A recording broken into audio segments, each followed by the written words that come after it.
حي على الفلاح.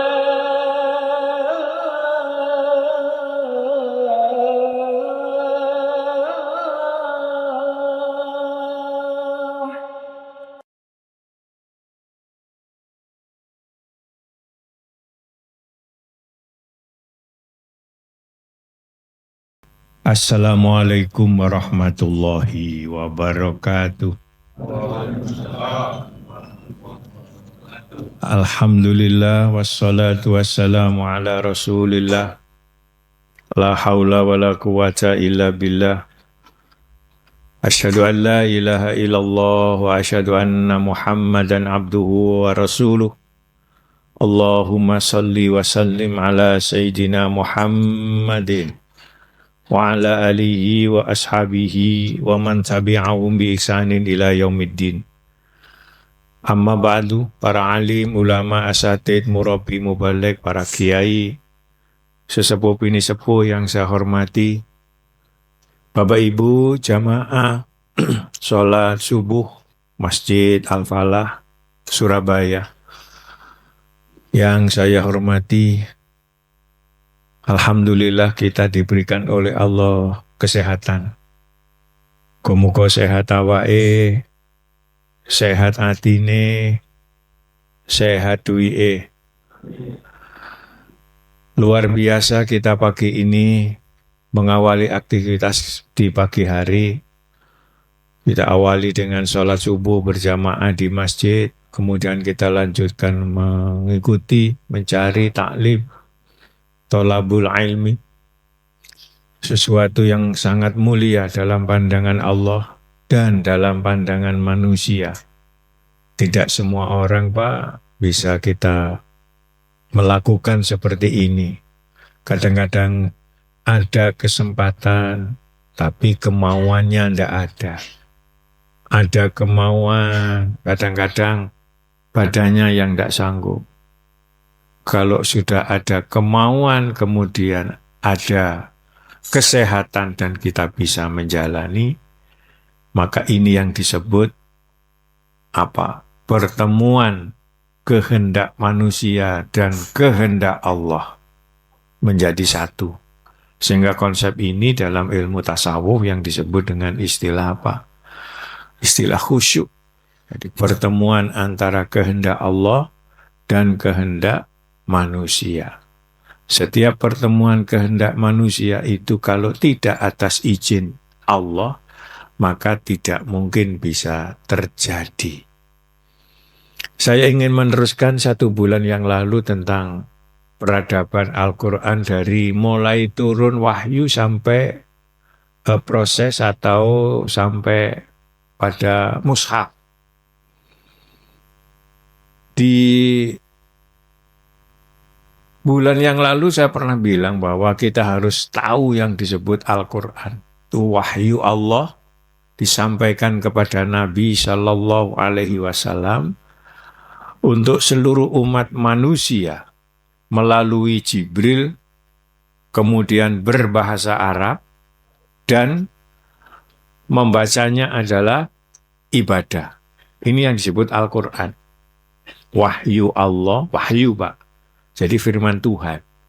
Disampaikan kepada Nabi Shallallahu Alaihi Wasallam untuk seluruh umat manusia melalui Jibril, berbahasa Arab, dan membacanya adalah ibadah. Nah, ketika Al-Quran ini belum disampaikan oleh Nabi kepada umatnya, belum ditulis oleh para sahabatnya, maka itulah yang disebut Al-Quran yang qadim. Artinya qadim tidak ada suara dan tidak ada huruf. Kalau wahyu Allah itu kemudian ada suara dan ada hurufnya, maka itu berarti sama dengan Allah itu mujassimah. Makanya kemudian ada 2 istilah dalam kebahasaan, ada istilah kalamullah, ada istilah kalimatullah. Nah, kalau yang sudah dibacakan, yang sudah kita tulis, ini namanya kalimatullah atau firman Allah. Bapak Ibu, ketika kita ini mengkaji tentang Al-Quran, banyak hal yang harus kita ketahui. Dari sisi turun ada dua, dari di saat di Mekah dan di saat di Madinah. Nah, Al-Quran ini dalam sejarah perkembangannya itu dihafal oleh para sahabat. Setelah itu kemudian yang nulis, yang bisa nulis ditulis. Ada Fatimah menulis, ada banyak, Ali radhiyallahu an menulis. Di dalam tulisannya Sayyidina Ali radhiyallahu an itu Al-Quran yang ditulis berdasarkan turun. Jadi Sayyidina Ali itu punya satu mushaf lengkap dalam sejarah ini Pak, tapi sekarang sudah tidak ada. Karena ketika Al-Quran dibukukan menjadi satu pada masa sahabat Utsman bin Affan, itu seluruh naskah yang ada kemudian dibakar. Untuk apa? Untuk menjadi satu rujukan. Nah, ketika Al-Quran ini sudah dibuka oleh pada zaman Khalifah Utsman bin Affan atas idenya Umar bin Khattab, maka ini yang kemudian kita kenal Mushaf Al-Quran Utsmani. Mushaf Utsmani. Ketika Mushaf Utsmani ini sudah jadi ditulis, sampai sekarang ada Pak. Mushaf yang ditulis pada masa Utsman radhiyallahu an itu masih ada sampai hari ini. Kalau kita pengen tahu bisa ke Turki di Museum Topkapi. Nah, itu di sana masih disimpan. Kemudian bisa melihat di Museum Ka'bah di Mekah, atau panjenengan bisa ke Kiai Haji Said Agil Siraj.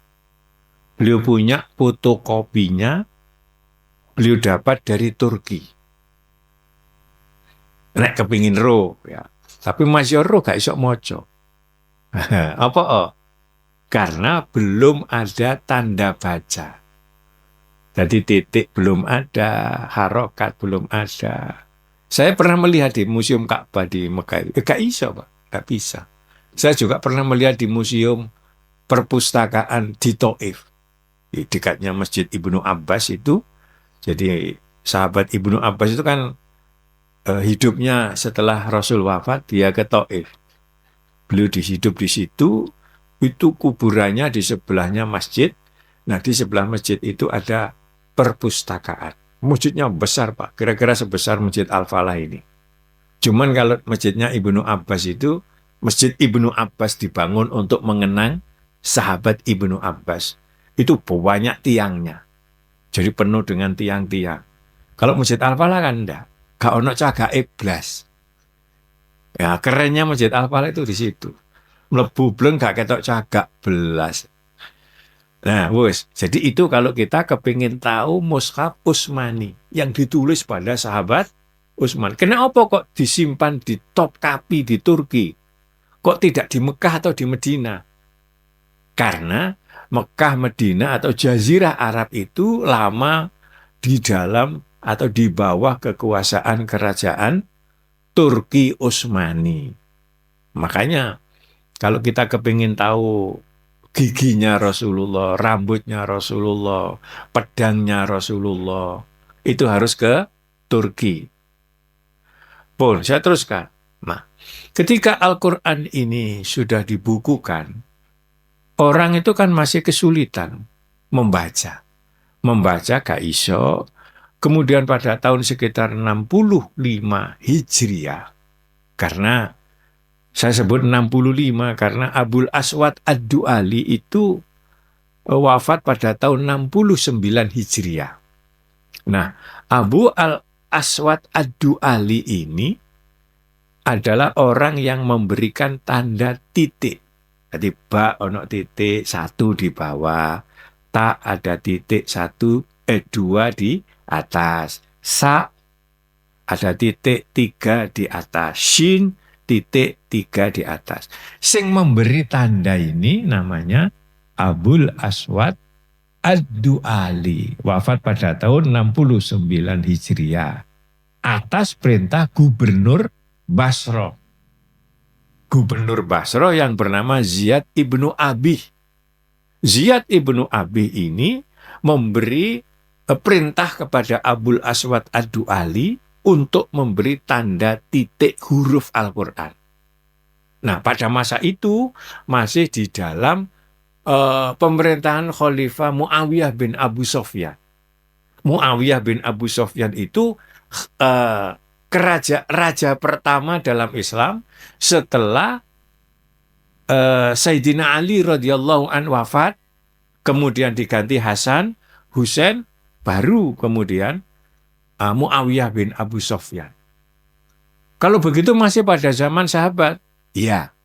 Jadi Abul Aswad Ad-Du'ali ini masih hidup pada zaman sahabat. Kemudian tanda-tanda ini disempurnakan lagi.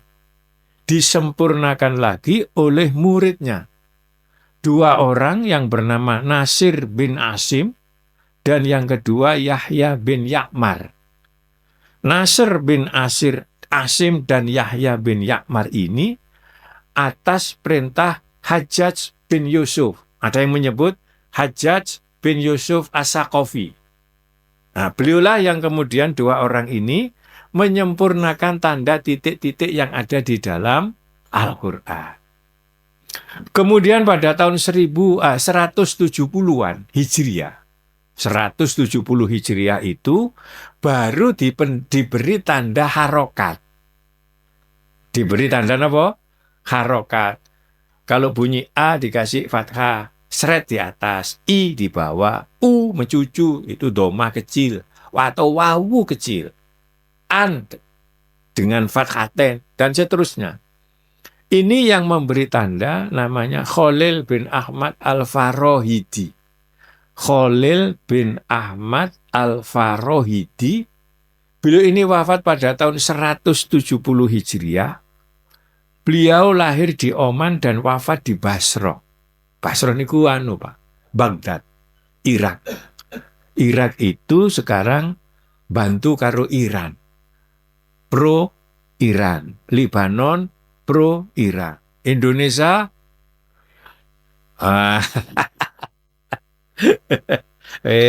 sampai nih Kak Muai. Saya ini seneng Pak, tiap hari saya lihat perang itu. Iran sama Israel. Loh, lah apa Pak Mulyani kok seneng? Sekolah niki mbiyen gawe nih gawe mercon. Wah, jadi kalau lihat bom, seneng ya. Wow. Ya. Astagfirullah. Jadi apa ya? Saya ini bukan orang yang mendukung Iran, tapi juga tidak akan mendukung Amerika sama Israel. Saya itu punya hati, saya punya kebanggaan dengan negara Iran. Karena apa? Karena kemandiriannya. Itu yang harus kita contoh, Pak. Yang kedua, mental nasionalisme. Jauh, Pak, dengan orang Indonesia. Di tempat saya itu kapan hari ada bazar itu loh, 17-an. Nah, saya keluar Pak, lihat orang jualan. Gak ono jeneng dodol gedhog, lanting. Apa meneh iku? Makanan desa itu dewul. Nggak ada Pak. Sing ono iku panganan teko Korea itu. Takoyaki, takoyoko, pocoyoco. Astagfirullah. Nasionalisme gak ono. Kasihan. Dulu pada zamannya Pak Harto ya, itu pernah istilah-istilah itu diganti. Menggunakan istilah bahasa Indonesia. Dulu pernah itu, Gedung Islamic Center. Nggak boleh. Akhirnya diganti dengan nama PPI, Pusat Pengembangan Islam. Nah, saya ini wis ganti meneh, Gedung Islamic Center maneh. Nah, sama kalau ke Iran Pak, jangan harap bisa memperoleh uang dolar sampai. Kalau toh dapat, itu berlipat kali harganya Dan itu menjadi pasar gelap. Sampai duit dolar yang nggone Iran itu nggak akan panjenengan jumpai. Nah, itu baru negara. Kalau kesamaan ke Prancis, jangan pernah menjumpai petunjuk jalan bahasa Inggris. Nggak ada. Kecuali di bandara. Apa? Mereka bangga dengan bangsanya, bangga dengan bahasanya. Kita ndak. Sama anak kembang sepun. Ayo. Wis bahasa Cina kok, gede.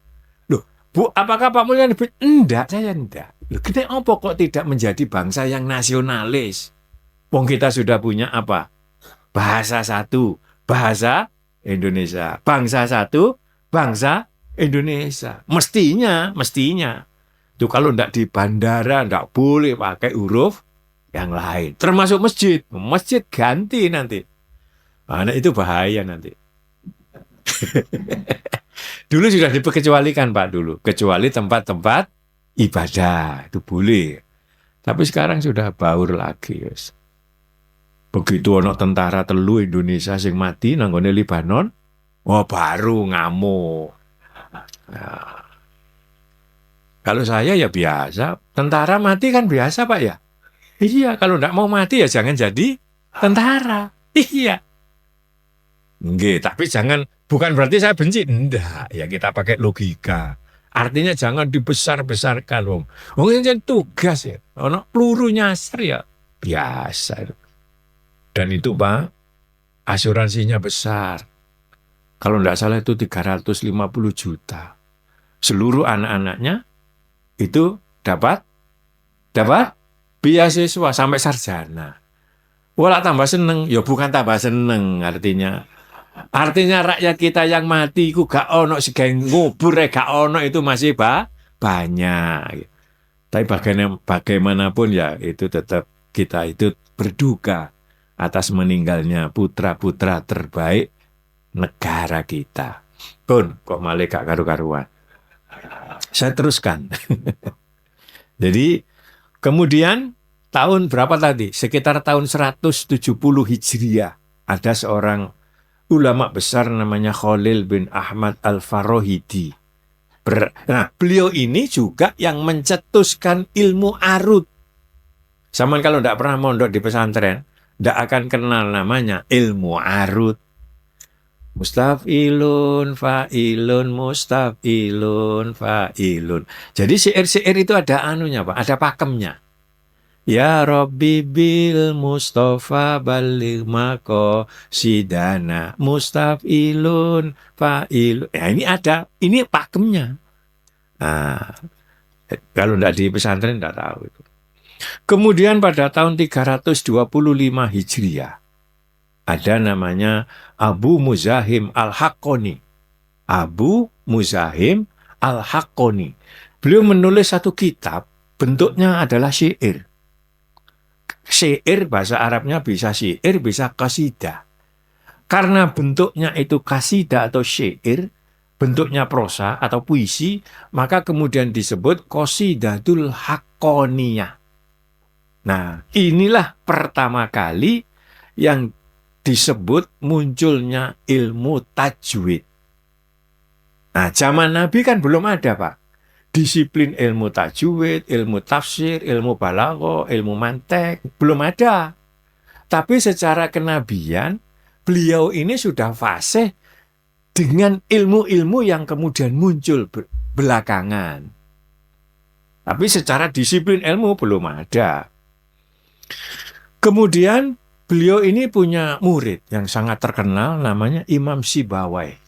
Pada tahun 180 Hijriah, muridnya Khalil bin Ahmad Al-Farahidi yang bernama Imam Sibawai ini, beliaulah yang kemudian menulis satu kitab tersendiri yang mengenai tata bahasa Arab. Nah, ini yang kemudian dikenal ilmu nahwu. Kitabnya jenenge Alkitab. Jadi ilmu nahwunya namanya Alkitab. Maka kemudian dipopuler dengan sebutan Alkitab Lis Sibawai atau Alkitab Sibawai. Itu pencetus, penulis Pertama tentang ilmu nahwu. Saya ketika haji di Medina apa di Mekah, saya ini tengok-tengok di depan televisi. Jadi saya waktu belum haji niku Pak ono wong ngomong, "Lah iya nduk Mekah iku sampai TV gak ono." Aku lho gurung haji yo. Wis sampai kayak gitu rek TV gak ono. Terus ono meneh.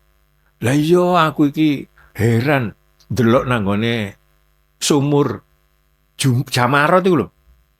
Ke zaman Nabi Adam dilempari watu kok iso gak kebek. Kula gurung haji, Pak. Sing cerita saya waktu itu mendatangi orang haji. Kula plonga-plonga koyo ngono. Ya Allah, tahun 2003 saya ini haji pertama. Lah itu mari haji kok ono city tour. Masih belum gedung seperti sekarang, Pak. Isi lantai 2 waktu itu. Lah, city tour, Pak. Pas numpak bis ten gene lempar jumroh. Dadakno dikeruk, Pak. Lah kula mikir lho, lah nek ngene sampai kiamat ya gak katene kebek. Makanya kalau pergi haji ku jangan membuat cerita yang didramatisir. Yes. Gregetno wong-wong itu. Ya. Ada lagi itu, murid saya sendiri. Waktu di Medina, alhamdulillah Pak, saya tadi ke Raudhah itu saya melihat Raudhah itu terbuka sampai teko langit. Wah, iki wis mulai iki ya. Ya jangan begitulah, jangan begitu. jadi ini, wis tadi ilmu nahwu yang pertama ditulis oleh Imam Sibawayh. Ketika saya di Mesir, waktu haji, saya ini tengok-tengok di kamar pas lagi nyantai, delok TV. TV-nya itu ada kurang lebih 200 channel. Salah satunya adalah Mesir.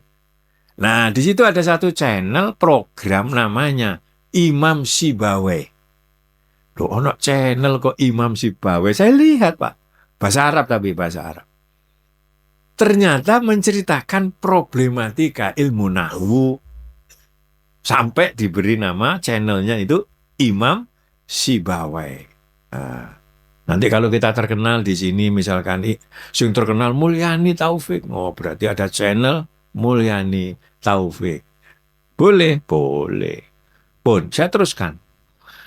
Ini dalam perkembangan. Artinya titik harokat pembukuan Al-Quran dan disiplin ilmu ini pada zaman Rasulullah belum ada.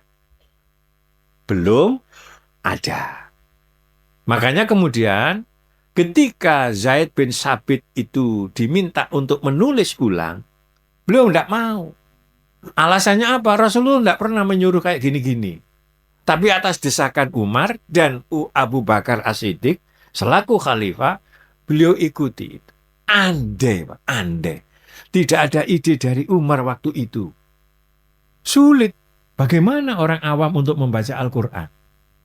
Nah, ketika sudah ditulis Al-Quran ini, yang menjadi legalitator, yang menjadi otoritas adalah Rasulullah. Saya ketika menjelaskan ini kemarin di kursus, ada seorang yang bertanya, Ustaz, Nabi Shallallahu Alaihi Wasallam itu kan ummi. Kalau Quran itu ditulis, kemudian Rasul yang menjadi legalitas, ya, dari mana wong beliau tidak bisa tulis menulis? Kok dikatakan legalitas? Bapak Ibu, di dalam konsep penulisan hadis maupun Al-Quran itu ada yang disebut istilahnya mutawatir. Apa mutawatir itu? Hadis itu kalau mutawatir, seluruh perawi itu menulis. Seluruh perawi hadis menyampaikan. Sehingga tidak mungkin bohong. Lawannya hadis mutawatir jenenge hadis ahad. Nek hadis ahad itu yang menceritakan, yang menyampaikan cuman satu jalur. Satu jalur. Jalur sampai Rasulullah itu satu jalur. Maka ini yang disebut hadis ahad. Walaupun hadis ini sahih, tapi satu jalur. Nah, tapi kalau mutawatir, enggak. Dari semua jalur sahabat itu merawikan. Nah, ini. Jadi penulisan Al-Quran itu atau hadis sifatnya mutawatir. Terus kabeh wong nulis. Sing iso nulis. Sehingga tidak mungkin terjadi kebohongan. Nah, penulisan Al-Quran ini kemudian berkembang. Berkembang pada zaman Khalifah Ali bin Abu Thalib. Al-Quran ini ditulis ulang. Ditulis ulang ditambah menjadi 4. Sehingga jumlahnya menjadi 5. 5 ini yang disebut Ummul Mushaf. Ummul Mushaf. Nanti saya baca di dalam kitab Mabakhisu fi Ulumil Quran. Penulisnya adalah Dr. Manna Al-Qotton. Beliau ini seorang dosen Universitas Riyadh. Kitab ini menjadi buku wajib, bacaan wajib di pasca sarjana IAIN. Mata kuliah Ulumul Quran. Bapak Ibu, ketika Al-Quran ini sudah dibukukan ini, masih banyak orang yang salah membaca. Oleh karena itulah, lalu muncul ilmu-ilmu yang digagas oleh Khalil bin Ahmad Al-Farahidi, Abul Aswad Ad-Du'ali, dan seterusnya. Di dalam penulisan Al-Quran ini, secara tulisan bentuknya, niku dalam bahasa Arab disebut khot. Dalam bahasa ilmu Quran disebut rosem, rosmun, roksin mim, rosem. Rosem Al-Quran atau khot Al-Quran, atau kalau kita menggunakan istilah kaligrafi Al-Quran. Jadi ada beda, Pak. Ada khot, ada kaligrafi. Kalau khot itu mengacu kepada pakem tulisan. Kalau kaligrafi, sing penting indah. Sing penting napa? Indah. Iki jenenge kaligrafi, sehingga ada beda. Nah, rosem bentuk khotnya Al-Quran itu ada 7. Yang pertama disebut nuskhi atau naskhi. Yang kedua sulusi, yang ketiga diwani, lalu yang keempat diwani jali. Yang kelima rik'ah atau rik'i, yang keenam farisi atau takliki, dan yang ketujuh kufi. Mushaf yang beredar di Indonesia niku, ini tulisannya, jenisnya, ini namanya tulisan dalam bentuk khot nuskhi atau naskhi. Ini yang beredar. Yang terbitan di Medina juga sama. Nah, oleh karena itu kalau kita melihat tulisan Al-Quran, itu kan ada sing miring-miring, ono sing tebel-tebel. Nah, sing tebel-tebel tengahnya, terus tipis-tipis atas bawahnya, ini namanya jenis tulisan Farisi. Engko sampean buka dengan Mbah Google. Nah, nek tulisannya miring-miring, biasanya dari Afrika atau dari Turki, niku tulisan miring-miring dari Yaman. Nah, niki jenenge jenis tulisan yang diwani. Ada ilmunya sendiri, ada. Di kursus Al-Quran ini yang pinter nulis begini-begini namanya Ustadz Mukhtar Ismail. Nah, beliau paham tentang khot. Kalau saya tidak paham, saya tidak hafal loh Pak untuk membedakan antara ba, ya, iki jenisnya kaya apa, tidak apa. Sehingga saya kalau nulis yang penting isok diwoco. Tapi jenis khotnya tidak mengikuti pakem. Kemudian Al-Quran yang sudah berkembang ini mempunyai 7 irama. Irama niku bahasa Qur'annya disebut tilawah. Makanya ono istilah tilawatil Qur'an, ono istilah qiraatil Qur'an.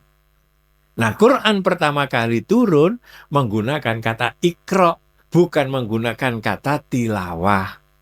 Karena kalau tilawah ini mengacu kepada irama. Irama juga ada 7. Irama Al-Quran ada irama yang disebut bayati, yang kedua hijazi, yang ketiga soba, yang keempat ros, yang kelima jiharkah, yang keenam sika, dan yang ketujuh nahawan.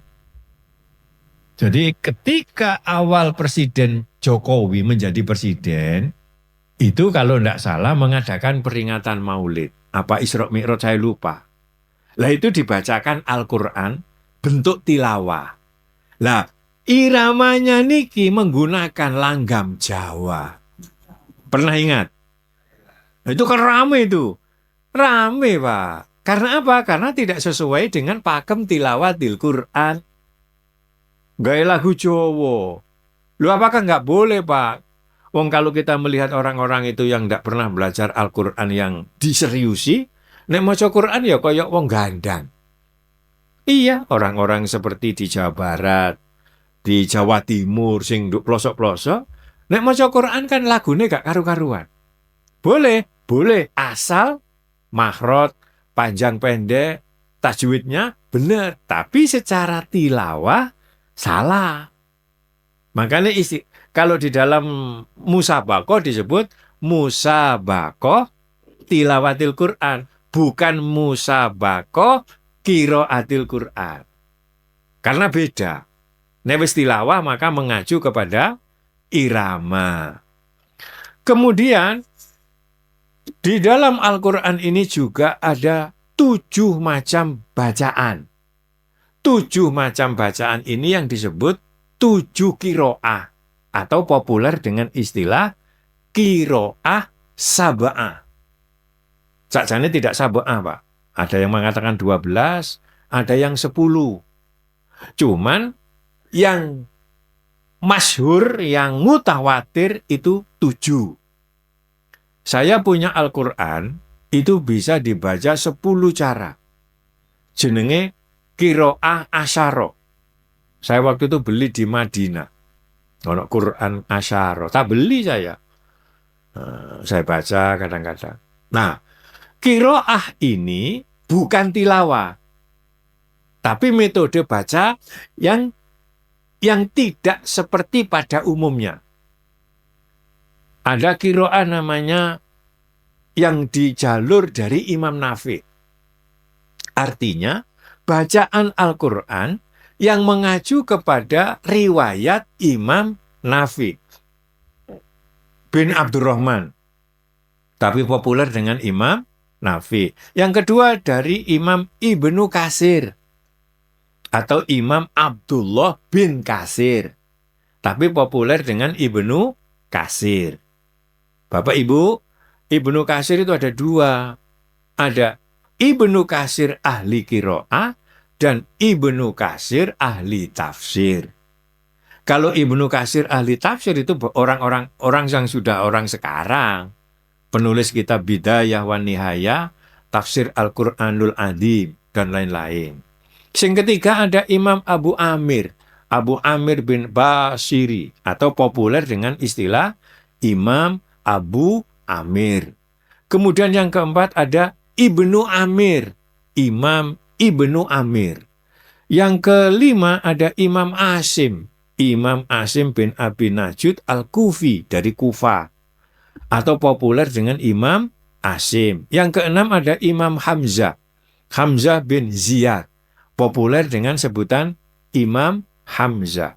Kemudian yang ketujuh Imam Ali bin Hamzah Al-Kisai, populer dengan sebutan Imam Kisai. Lalu yang ke-8 Imam Abu Ja'far, yang ke-9 Imam Yaqub bin Ishaq, dan yang ke-10 Imam Khilaf al-Ashir. Yang ketiga ini syad. Artinya syad itu tidak populer. Bapak Ibu, kalau kita membaca Al-Quran misalkan walam yakul lahu kufuwan ahad, itu boleh dibaca walam yakul lahu kuf'an ahad. Alladzina yu'minuna boleh dibaca alladzina yu'minuna. Ya boleh. Siratal ladzina boleh dibaca sira pakai sin boleh. Ini jenenge ilmu qiraah sab'ah. Wadduha boleh dibaca imala. Wadduhi wallaili idza saje ma wadda'aka rabbuka wa ma qali walal akhiratu khairul laka minal ule wala saufa yu'tika rabbuka fatardi. Cuma nek sampean ngimami model-model begini, makmume harus diberi tahu. Ben gak dilokno mulai ya kan. Wah iki obat entek iki imame ya. Kapan dulu di Al-Fal itu ada imam yang membaca kita baca surat ini ayat dari imam ini. Tapi sekarang sudah tidak pernah itu. Ya memang ada ilmunya sendiri. Ya, ada ilmunya sendiri. Saya pernah Pak melihat YouTube. Ada seseorang dia bilang begini, Quran itu tidak pernah berubah, baik tulisannya maupun bacaannya. Mari ngono dibantah karo wong Kristen. Dia menunjukkan Al-Quran dari Uni Emirat Arab. Ditunjukkan, Anda kok bilang Quran tidak pernah berubah. Ini buktinya.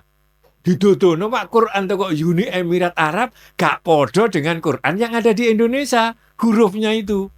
Akhirnya sing wong Islam meneng plongo.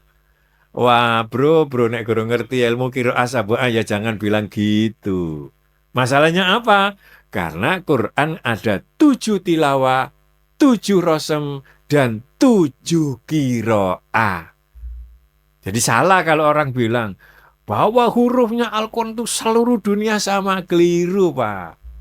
Ada 7 dan semuanya ini melalui sanad yang sambung menyambung sampai Rasulullah. Makanya Quran itu terjaganya di sini. Bacaannya terjaga, hurufnya terjaga, iramanya terjaga. Jadi gak oleh sembarangan itu. Karena ini wahyu Allah. Dan yang paling top Quran itu bisa dihafal. Gak ono kitab suci di dunia yang bisa dihafal kecuali Quran. Dan itu yang bisa menghafal bukan hanya umat Islam, orang kafir pun bisa. Nanti sampean buka tengene YouTube Pak, sampean ketik negara singkit. Negara singkit. Singkit ini dikenal negara penghafal Quran.